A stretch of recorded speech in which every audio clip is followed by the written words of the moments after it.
Prosecutors are now moving to legally separate David and Louise Turpin from their 13 children who were rescued from their California home.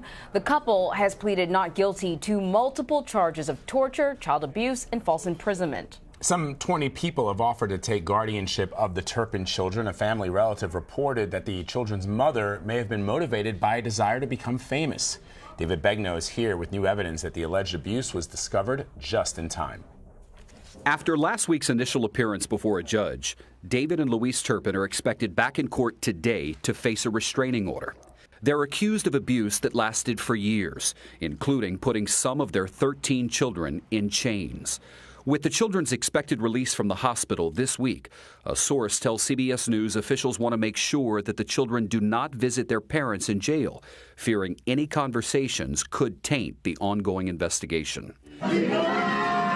Louise Turpin's brother tells Inside Edition that dressing the kids alike was done partly to position the family as future reality TV stars. I believe that my sister wanted a reality show because, the very last conversation that I had with her before all this happened, she did actually say that she feels that they would be perfect for TV at one point. You're going to have sliding glass door lessons.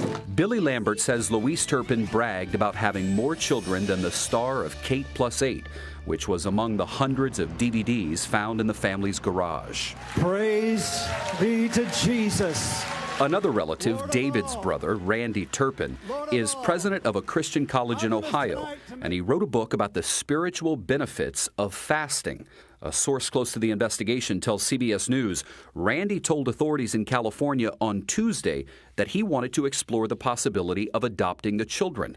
But before those discussions can happen, officials want to talk to him about another matter, whether he knew about the past abuse. Officials insist their top priority for the children, whose names we've learned all start with the letter J, is their ongoing well-being. Mary Parks works with the Riverside County's Department of Public Social Services. We've heard all the adult kids are together at the hospital. Why is that? Whether you're in foster care or you're available for adoption or whatever the case may be, we make every effort possible to keep those siblings together.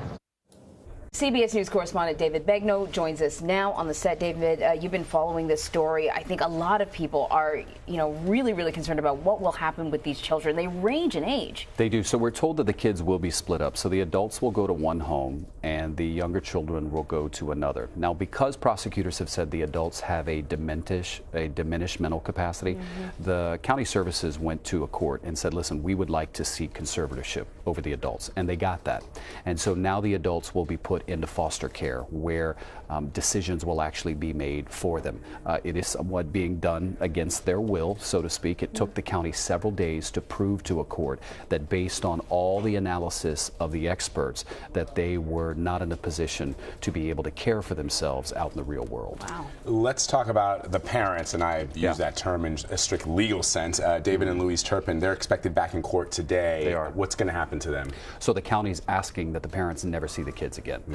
Essentially, they're concerned that the adults may at some point say, you know what, I want to go see mom and dad, and go to the court and try and get a meeting with them, at which point the prosecutor's worried about tainting the case. And so they want the kids and the parents, quite frankly, and possibly, to never see each other again. This is so mind-boggling. They lived in a bunch of different states. People knew them. Some people even sort of came in contact with the children as they were growing up. Do we have any idea why they were treating their children like this? What is at the root of this sort of treatment? Not at all. Look, I'll tell you, we went to the jail. We tried to get an interview with the mom, and we got on the list. It looked like we were about to get in, and then they told the mom who we were, and she denied our interview. We have absolutely no motive, right? You have different relatives speculating on different things. Might have been this. Look, what we know, Dad had a good job, a really good job, made good money, apparently was a pretty smart guy. We reported on CBS this morning today that the family may have been on their way to move to Oklahoma. We also reported that one of the brothers of the parents who was arrested said maybe the mom wanted a reality show. Listen, we are pretty well sourced on this case in terms of the officials who are involved with direct knowledge of what's going on, but everything else is sort of just, various interviews coming from other people. What has shocked so many people in this case is that the neighbors saw things that troubled them or sort of made them go, that's weird, but nobody said anything. Nobody ever called, right? Also, what's interesting is there was a relative who showed up at the hospital alleging to be a relative, couldn't be proven, and showed up saying, hey, I want to talk about adopting the kids, and that person was turned away. They don't even know who that was. Wow. There was another snafu in the case where Riverside County apparently found a family to adopt some of the kids, but the family only spoke Spanish, not much English. And so there wasn't much vetting done there. So that family was rejected, and now a new family is being found.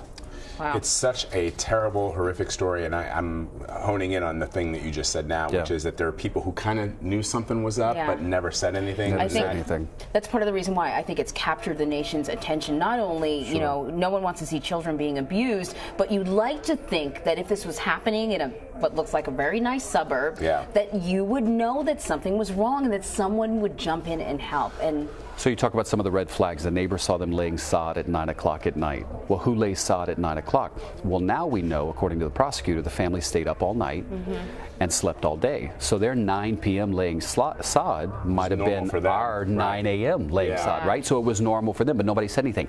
And because it was a homeschool and Dad was the principal, California's system is set up as such that no homeschool inspections are done.